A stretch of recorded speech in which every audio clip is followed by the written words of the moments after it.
বিসমিল্লাহির রহমানির রহিম। আলহামদুলিল্লাহি রাব্বিল আলামিন ওয়াসসালাতু ওয়াসসালামু আলা সাইয়্যিদিল মুরসালিন ওয়া আলিহি ওয়া আসহাবিহি ওয়া আহলি বাইতিহি আজমাইন। আম্মা বা'দু ফাআউযু বিল্লাহি মিনাশ শাইতানির রাজীম। বিসমিল্লাহির রহমানির রহিম। লা ইন শাকারতুম লা আযীদান্নাকুম ওয়া লা ইন কাফারতুম ইন্না আযাবি লাশাদীদ। সাদাকাল্লাহুল আযীম। ওয়া ক্বালা an-নাবিয়্যু সাল্লাল্লাহু আলাইহি ওয়াসাল্লাম মান কুতিলা দুনা মালিহি ফাহুয়া শাহীদুন ওয়া মান কুতিলা দুনা আহলিহি আও দুনা দামিহি আও দুনা দীনিহি ফাহুয়া শাহীদুন আও কামা ক্বালা আলাইহিস সালাতু ওয়াসসালাম। বাংলা বিউ টিভি চ্যানেলের নিয়মিত ইসলামিক অনুষ্ঠান হেরার জ্যোতি, দেশ বিদেশ এবং কাছ দূর থেকে যারা আমাদের এই অনুষ্ঠান উপভোগ করছেন সবাইকে জানাই আন্তরিক মোবারকবাদ। সম্মানিত দর্শক শ্রোতাবৃন্দ, নিশ্চয়ই আপনারা জানেন যে আগামীকালই আমাদের দেশে জাতীয় দিবস, স্বাধীনতা দিবস। মহান স্বাধীনতা দিবসের বিভিন্ন কর্মসূচি আমাদের দেশে পালন করছেন সরকারিভাবে, বেসরকারিভাবে, সাংগঠনিকভাবে এবং প্রাতিষ্ঠানিকভাবে। এইসব কর্মসূচির মধ্যে রয়েছে পতাকা উত্তোলন এবং মহান স্বাধীনতা যুদ্ধের যে সমস্ত শহীদদান আছেন ওনাদেরকে সম্বর্ধনা, শহীদ পরিবারকে আর্থিক সহায়তা করা এবং বিভিন্ন আলোচনা সভা সহ অনেক কর্মসূচি রয়েছে। আমরা বাংলা বিউ টিভি চ্যানেলের পক্ষ থেকেও কর্মসূচি রয়েছে। আজকে আমরা যে আলোচনা করব সে বিষয়টি হচ্ছে স্বাধীনতা যুদ্ধ ও বাংলাদেশের ওলামায়ে কেরামের ভূমিকা।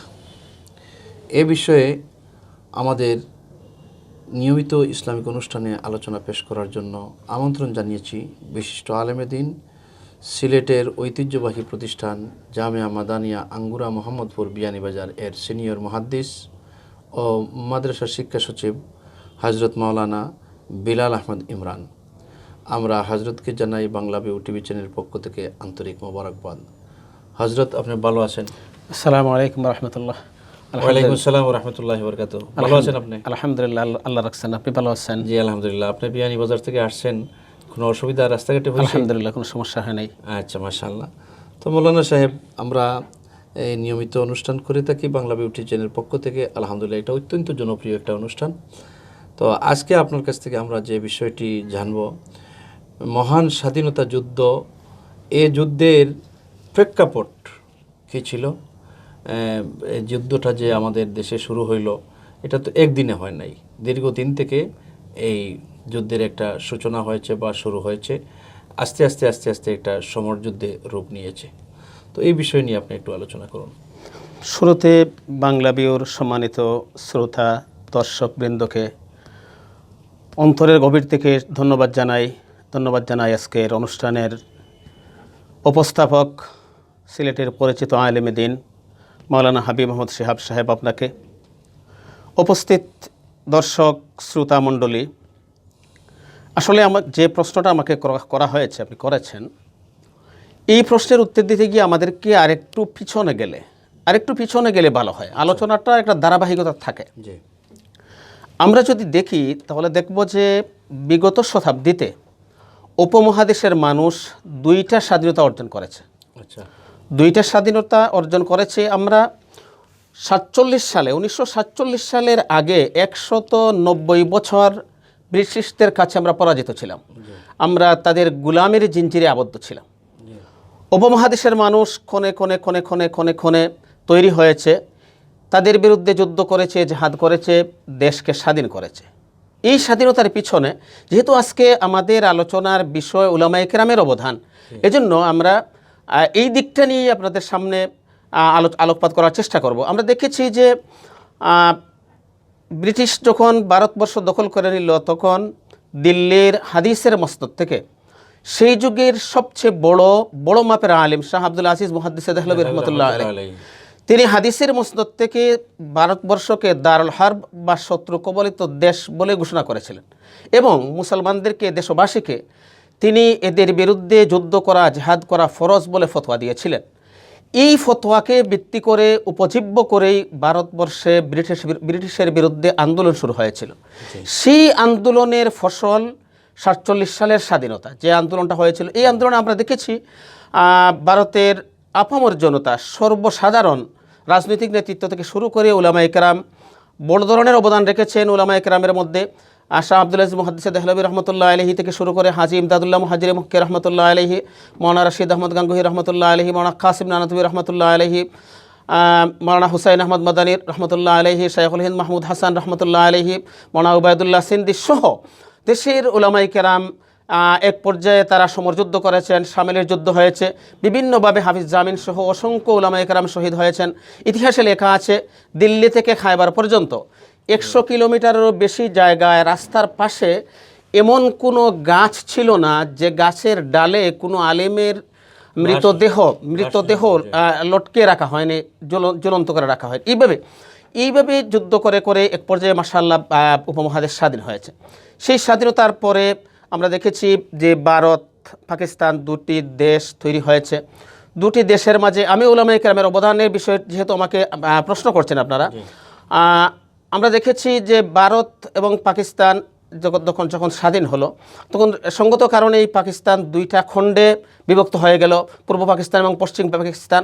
আমরা দেখেছি যে পূর্ব পাকিস্তান এবং পশ্চিম পাকিস্তান এই দুইটা অঞ্চলে স্বাধীনতার প্রথম পতাকা উত্তোলন করেছিলেন এই দুই দেশের বিদগ্ধ দুইজন আলেমে দ্বীন, হযরত মাওলানা শাব্বির আহমদ উসমানী এবং হযরত মাওলানা জাফর আহমদ উসমানী।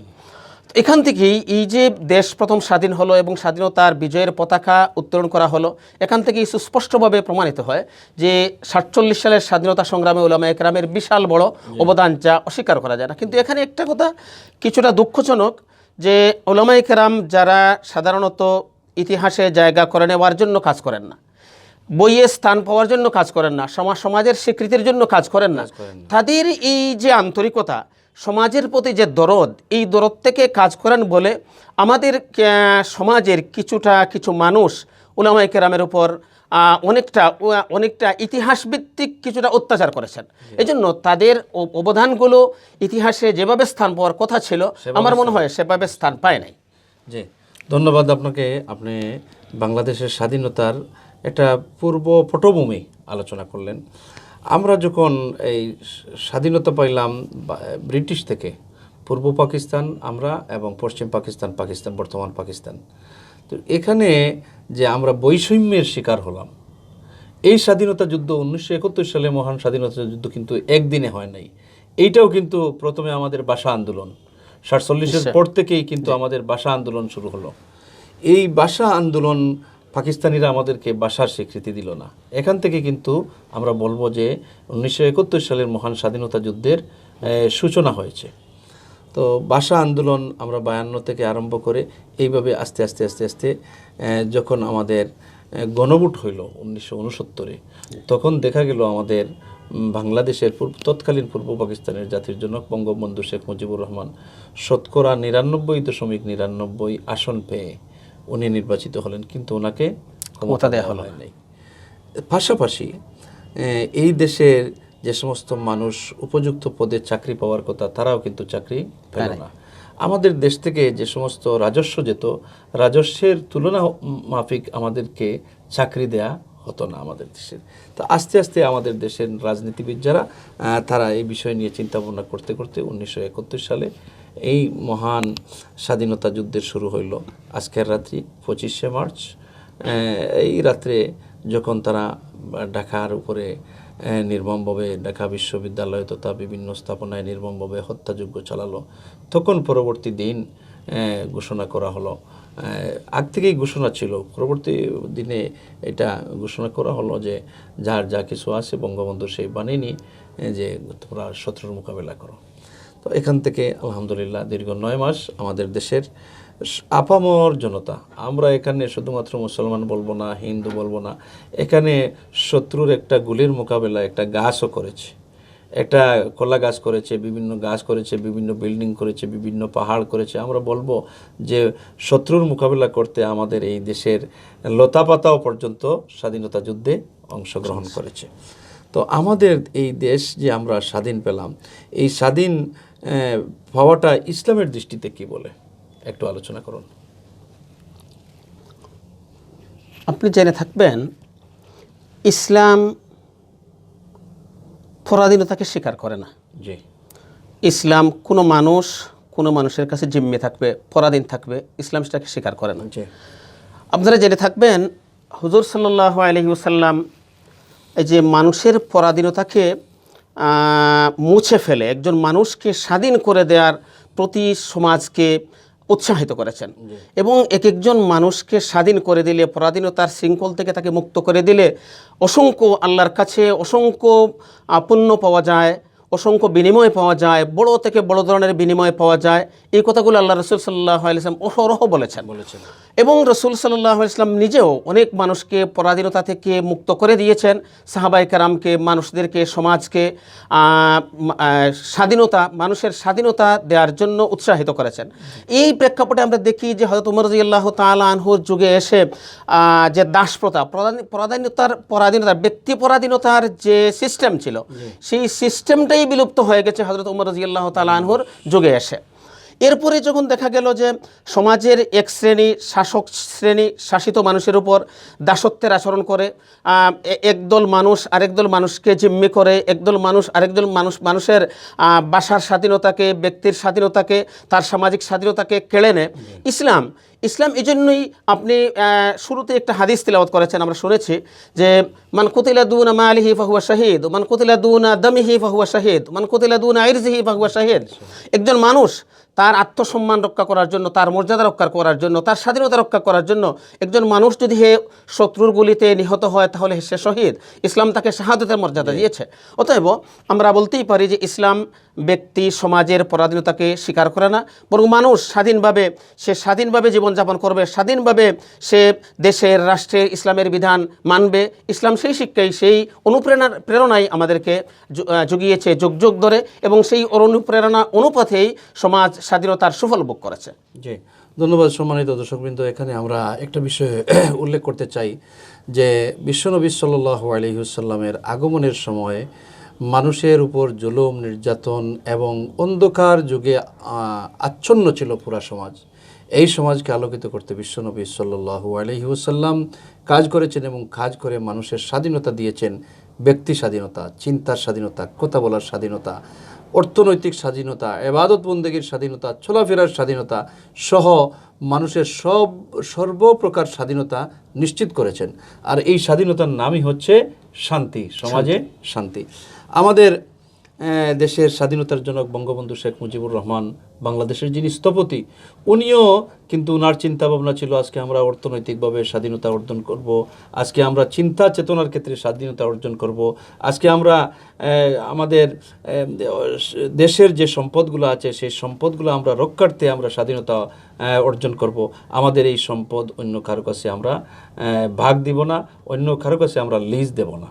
এইভাবে উনি সেই স্বপ্ন নিয়ে স্বাধীনতা শুরু করছিলেন, যেটা বিশ্বনবী মুহাম্মদুর রাসূলুল্লাহ সাল্লাল্লাহু আলাইহি ওয়াসাল্লামের স্বাধীনতার যে চেতনা, সেই চেতনাকে লালন করে পৃথিবীর বিভিন্ন দেশ স্বাধীন হয়েছে।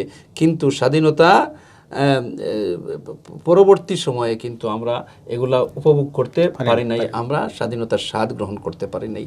বাংলাদেশের যে স্বাধীনতা, সেই স্বাধীনতা 9 মাস স্বাধীনতার যুদ্ধ হয়েছে, 26শে মার্চ থেকে 16ই ডিসেম্বর পর্যন্ত।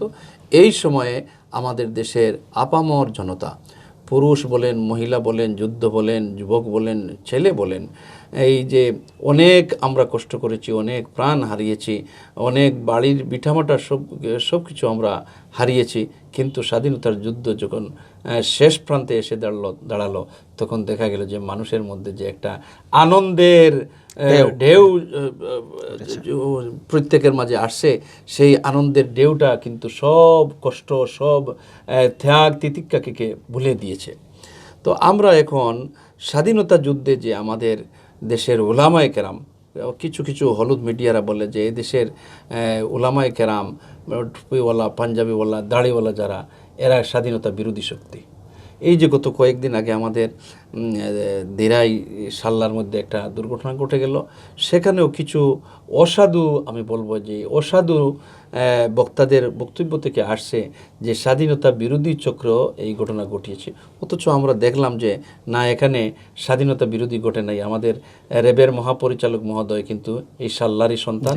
উনি এখানে আসছেন, উনি যে ঘোষণা দিয়েছেন তার ঘোষণা মাফিক যাকে গ্রেফতার করা হয়েছে উনি কিন্তু কোনো হেফাজতে ইসলামের বা অন্য ইসলামী দলের লোক না, কোনো ইসলামী দলের লোকই না, অথচ আমরা বলবো যে সরকার দলের একজন যুবলীগের সভাপতি। হ্যাঁ, যুবলীগের সভাপতি।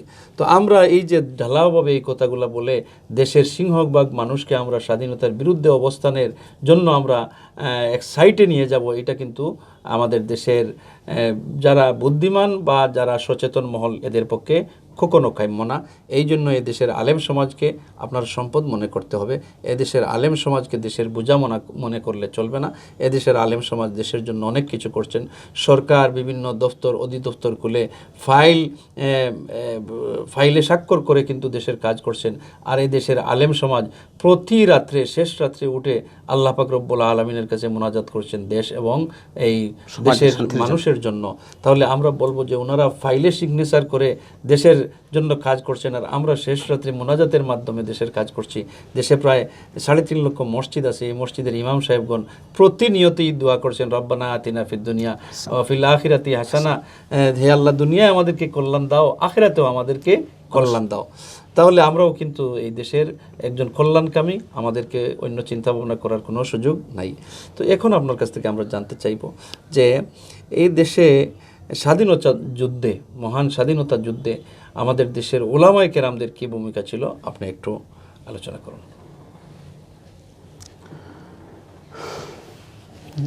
শ্রদ্ধেয় উপস্থাপক, আপনি যেমনটা আগে বলেছিলেন যে স্বাধীনতা যুদ্ধ, এই সময়ের যুদ্ধ একদিনে তার প্রেক্ষাপট তৈরি হয়নি। আমরা 47-এর পর থেকে লাঞ্ছনা, বঞ্চনা, নিগ্রহের শিকার হয়েছি বাঙালি জাতি। এই নিগ্রহটা শেষ পর্যন্ত একটা গণবিস্ফোরণে রূপান্তরিত হয়েছে, গণবিস্ফোরণের রূপ ধারণ করেছে। আমি যদি বলি তাহলে বলবো বাংলাদেশের একজন বিখ্যাত আলিমে দ্বীন, আর যার নাম আপনারা শুনে থাকবেন, আর মিরপুর আরজাবাদ মাদ্রাসার উনি শাইখুল হাদিস এবং মুহতামিম ছিলেন, এবং বাংলাদেশের ইসলামী রাজনীতিতে ওনার বড় ধরনের অবদান ছিল। 71-এর মুক্তিযুদ্ধের সময় তিনি বারবার বঙ্গবন্ধু শেখ মুজিবুর রহমানের সাথে বৈঠক করেছেন। পাকিস্তানে যারা দেওবন্দি গরানার যেসব ওলামায়ে কেরাম ছিলেন তাদেরকে নিয়ে মৌলানা মুফতি মাহমুদ সাহেব, মৌলানা গুলাম গোস হাজারবি সাহেব, মৌলানা আবদুল্লাহ দরখাস্তি সাহেবকে নিয়ে তিনি বাংলাদেশে এসেছেন, তাদেরকে এনেছেন, বঙ্গবন্ধুর সাথে কথা বলিয়েছেন। অনেকটা বঙ্গবন্ধুর সাথে ওলামায়ে কেরামের একটা যোগসূত্র মৌলানা শামসুদ্দিন কাসেমি, মৌলানা মহিউদ্দিন খান সাহেবের মাধ্যমে একটা যোগসূত্র তৈরি হয়েছিল। তো আমি যদি বলি তাহলে বলবো মৌলানা শামসুদ্দিন কাসেমি রহমতুল্লাহ আলাইহি পাকিস্তানের রাওয়ালপিন্ডিতে একবার বলেছিলেন, তখন তো মুসলিম লীগ ক্ষমতায়, বলেছিলেন যে বাংলাদেশে চাল উৎপন্ন হয়, বাংলাদেশের কৃষকরা জমি চাষ করে ধান ফলে চাল তৈরি হয়, এই চাল বাংলাদেশের সের প্রতি 18 টাকা করে কিনে বাঙালিরা সেই চাল খায়, আর এখান থেকে পশ্চিম পাকিস্তানে চাল গিয়ে 12 টাকা সের মূল্যে চাল সেখানে বিক্রি হয়। আমি একটা সহজ উদাহরণের দ্বারা যে কথাটি বোঝাতে চাচ্ছি যে, এবং এই ক্ষেত্রে মৌলানা শামসুদ্দিন কাসেমি রহমতুল্লাহ আলাইহির এই কথা থেকে স্পষ্টই বোঝা যাচ্ছে যে আমাদের বাঙালি সমাজ কীভাবে আমরা নিগ্রহের শিকার হয়েছিলাম। আপনি দেখেছেন তখন উলামায়ে কেরাম, পাকিস্তানের উলামায়ে কেরাম, পশ্চিম পাকিস্তান, পূর্ব পাকিস্তান, দুই পাকিস্তানের উলামায়ে কেরাম ঢাকার পল্টন ময়দানে একটি বড় সড়ন করেছিলেন, বড় মিটিং করেছিলেন। এখানে মৌলানা আবদুল্লাহ দরখাস্তি সাহেব ছিলেন এবং পাকিস্তানের সেই যুগের মুখ্যমন্ত্রী, সীমান্ত প্রদেশের মুখ্যমন্ত্রী। আমি আরও বলি, এই মুখ্যমন্ত্রী যিনি মুফতি মাহমুদ সাহেব রহমতুল্লাহ আলাইহি, ওনার কাছে 70-এর নির্বাচনে জনাব জুলফিকার আলী ভুট্টো বিপুল ভোটের ব্যবধানে ইসমাইল দারা খান আসনে মুফতি মাহমুদ রহমতুল্লাহ আলাইহির সাথে নির্বাচন করে বিপুল ভোটের ব্যবধানে জনাব ভুট্টো ফেল করেছিলেন, পরাজিত হয়েছিলেন। এই মুফতি মাহমুদ রহমতুল্লাহ আলাইহিকে নিয়ে ঢাকায় উলামায়ে কেরাম পল্টন ময়দানে যে সভা করেছিলেন, এই সভায় তারা বলেছিলেন যে যেহেতু এই পূর্ব পাকিস্তানের জনসংখ্যা বেশি, পূর্ব পাকিস্তানের উৎপন্ন ফসল বেশি, পূর্ব পাকিস্তানের মানুষের পরিশ্রম বেশি, অতএব কেন্দ্রীয় সরকারের রাজস্ব খাতে যে আয় হয়, এই প্রস্তাবটা কিন্তু প্রথম আমার জানা মতে প্রথম উলামায়ে কেরাম করেছিলেন যে কেন্দ্রীয় রাজস্ব বাবদ কেন্দ্রীয় সরকার যে আয় পায় সেই আয়ের ৭৫% পূর্ব পাকিস্তানের জন্য বরাদ্দ দেওয়া হোক। এটা বলেছিলেন তারা শুধু এই কারণেই যে তারাও উলামায়ে কেরাম যেহেতু এরা এক চোখে দেখে না, উলামায়ে কেরাম এক চোখে দেখে না, তারা সমতা এবং ন্যায্যতার নিষ্ঠার সাথে কাজ করে। তাদের কাছে পশ্চিম পাকিস্তান আর পূর্ব পাকিস্তান বলতে কিছু ছিল না, তাদের কাছে ছিল আমরা এক পাকিস্তানের মানুষ। অতএব পশ্চিম পাকিস্তানরা যে সুযোগ সুবিধা গ্রহণ করবে, পূর্ব পাকিস্তান পশ্চিম পাকিস্তান দুই পাকিস্তানের উলামায়ে কেরাম বলতে চেয়েছেন যে পূর্ব পাকিস্তানের সাধারণ নাগরিকরাও সেই সুবিধাটা ভোগ করবে। তারা চেয়েছিলেন যে ৭৫% রাজস্ব এখানে ব্যয়িত হবে, এখানের উন্নয়নে। আরও বড় বিষয় যে ৭০ সালের যে প্রাকৃতিক দুর্যোগে পূর্ব পাকিস্তানের উপকূলীয় অঞ্চলে আপনারা জেনে থাকবেন, ডক্টর জাফর ইকবাল লিখেছেন যে নভেম্বরের দিকে যে দুর্যোগ দেখা দিয়েছিল ১০ লক্ষ মানুষ মারা গিয়েছিলেন। সেই সময় পশ্চিম পাকিস্তান এবং পূর্ব পাকিস্তানের উলামায়ে কেরাম সম্মিলিতভাবে জানিয়ে দিয়েছিলেন যে একটা স্থায়ী মাস্টার প্ল্যান, বন্যা নিয়ন্ত্রণের জন্য, দুর্যোগ মোকাবেলার জন্য একটা মাস্টার প্ল্যান করতে পাকিস্তানের সরকারের কাছে আবদার রেখেছিলেন, কিন্তু সরকার সেগুলো করেনি। ১০ লক্ষ মানুষ মারা গেল, কিন্তু সরকার সঙ্গত কারণে গোটা পাকিস্তান তখন এই উপকূলীয় অঞ্চলমুখী হয়ে যাওয়ার কথা ছিল। কিন্তু আমরা দেখলাম গভীর উদ্বেগের সাথে, লজ্জার সাথে আমরা দেখলাম যে পাকিস্তান সরকার এই ১০ লক্ষ মানুষের প্রাণহানিকে এমন একটা গুরুত্ব দিল না।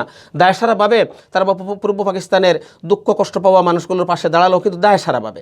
এইসব কারণে একদিকে আমাদের ভাষার স্বীকৃতি হলো না, আমরা বারবার পদে পদে নিগৃহীত হলাম। এই নিগ্রহের শিকার হয়ে উলামায়ে কেরাম এবং দেশের সর্বস্তরের মানুষ বঙ্গবন্ধু শেখ মুজিবুর রহমানের নেতৃত্বে দেশের সর্বস্তরের মানুষ যুদ্ধের দিকে ৭ই মার্চ বঙ্গবন্ধু যুদ্ধের ডাক দিলেন, ঘোষণা দিলেন।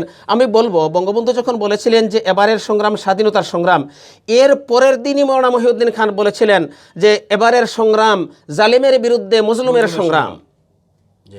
আমরা কিন্তু বঙ্গবন্ধুর সেই সংগ্রামী বক্তব্যটাকে আমরা প্রচার করি, এটা আমাদের গর্বের বিষয়, কিন্তু সাথে সাথে উচিত ছিল মওলানা মহিউদ্দিন খানের এই বক্তব্যটাও অন্তত জাতির সামনে আসুক, এটা উচিত ছিল।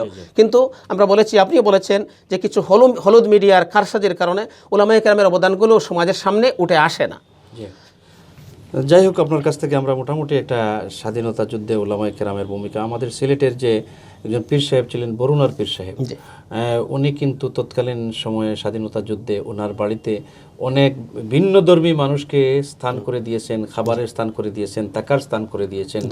এবং আমাদের এই যে ইমদাদুল্লাহ খাড়াই হাজারি হুজুর, উনি অত্যন্ত বড় মাপের একজন বাংলাদেশের আলেম ছিলেন, উনিও কিন্তু এই বিষয়ে কাজ করেছেন। তারপরে আমরা মোস্তফা আজাদ সাহেব, যিনি এই যে গত কয়েকদিন আগে ইন্তেকাল করেছেন, উবাইদুল্লাহ বিন সাইদ জালালাবাদী, আবদুল্লাহ বিন জালালাবাদী, কাজী মুতাসিম বিল্লাহ, এবং বর্তমান সময়ে বাংলাদেশের একজন প্রতিতজ্য শাহ আলেম যিনি ফরিদুদ্দিন মাসুদ সাহেব, ওনারাও কিন্তু এই বিষয়ে কাজ করেছেন। এবং বিয়ানীবাজার, যেহেতু আপনি বিয়ানীবাজারের লোক, বিয়ানীবাজারে কিন্তু একজন মকদ্দুস আলী নাম নাকি, এই বিষয়ে একটু বলেন যে উনি কিভাবে এই পাকিস্তানি হানাদার বাহিনীর কাছে কিভাবে নিহত হয়েছেন।